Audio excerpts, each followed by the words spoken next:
¿Qué tal? Bienvenidos a nuestro programa Juego Limpio, acompañado por don Roosevelt Niño. ¿Cómo está Roosevelt? ¿Cómo está, Eduardo? Don Carlos Gustavo Lillo. ¿Qué tal, Eduardo? Ya viene don Carlos Toro Manríquez, que está un poco... todavía anda buscando paredes, parece que lo... ¿Ah? Lo fue a buscar para ver si lo podía traer, reintegrar nuevamente a Colo Colo. No, pero no, estaba haciendo unos trámites judiciales propios de su profesión, así que está por llegar. Vamos con los resultados del fin de semana, Carlos.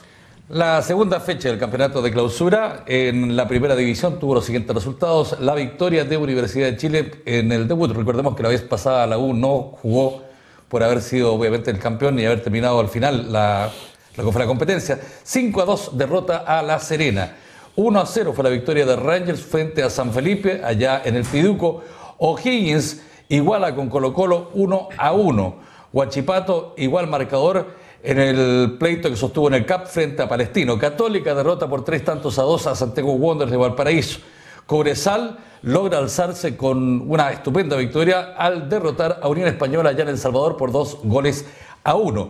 Unión La Calera con lo mínimo, pero al final valedero es 1-0, derrota a Cobreloa. Victoria de los iquiqueños por 2-1 a Antofagasta en su feudo allá en el puerto de Iquique. Y finalmente Audax Italiano y la Universidad de Concepción repartieron honores empatando a 2 goles por lado. La Serie B, Roosevelt. Tercera fecha de la fase regional del campeonato de Primera B, este campeonato de clausura. Ñublense como local le ganó por 3-0 a Deportes Puerto Montt. Deportes Concepción le ganó por 2-1 a Lota Schwager. Deportes Barnechea como local perdió 1-2 frente a Santiago Morning en el Estadio Municipal de La Pintana. Arica, en un partido bastante polémico, San Marcos le ganó por 2-1 a San Luis de Quillota. Coquimbo y Everton empataron 1-1 en el puerto de Coquimbo, mientras que Unión Temuco y Curicó empataron 0-0 en el Estadio Germán Becker de Temuco. Y vamos a dar inmediatamente la programación del fin de semana, donde el viernes se juega la Universidad de Concepción a las 20 horas con Antofagasta, mientras que el día sábado a las 12:30 juega O'Higgins con la Unión Española. A las 15:30 Palestino con Unión La Calera. Después a las 16 juega Cobreloa con Audax Italiano. Iquique a las 16 también con Universidad de Chile. A las 18:15 Santiago Wanderers recibe a Rangers en Playa Ancha. A las 20:30 juega La Serena con Huachipato.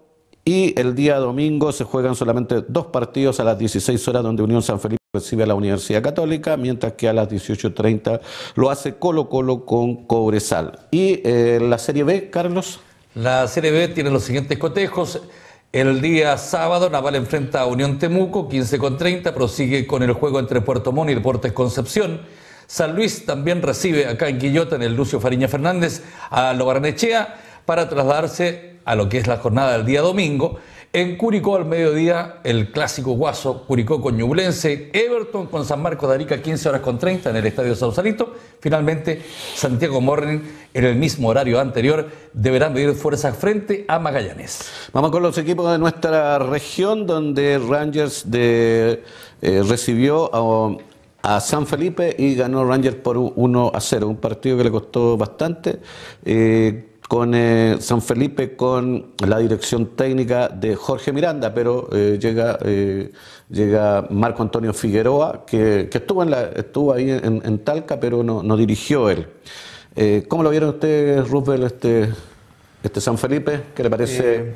Bueno, un equipo que mantiene un esquema bastante defensivo. Hizo un partido correcto San Felipe hasta que marcó ese gol Andrés Oroz en un rebote en la defensa del equipo de San Felipe. Tiene poco arriba, tiene poco para hacer daño arriba.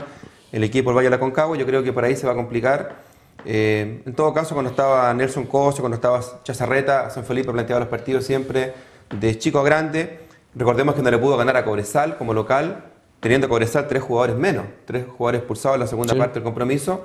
Y es un candidato para mí para estar peleando abajo, lamentablemente, el equipo de la quinta región. Vamos a ver qué puede hacer ahora Marco Antonio Figueroa, pero típico partido de San Felipe, muy bien atrás, ordenado, un arquero solvente como es Sánchez, pero al final viene ese gol del equipo de Rangers, que es el próximo rival de Santiago Wanderers, que también mostró bastante poco el equipo talquino.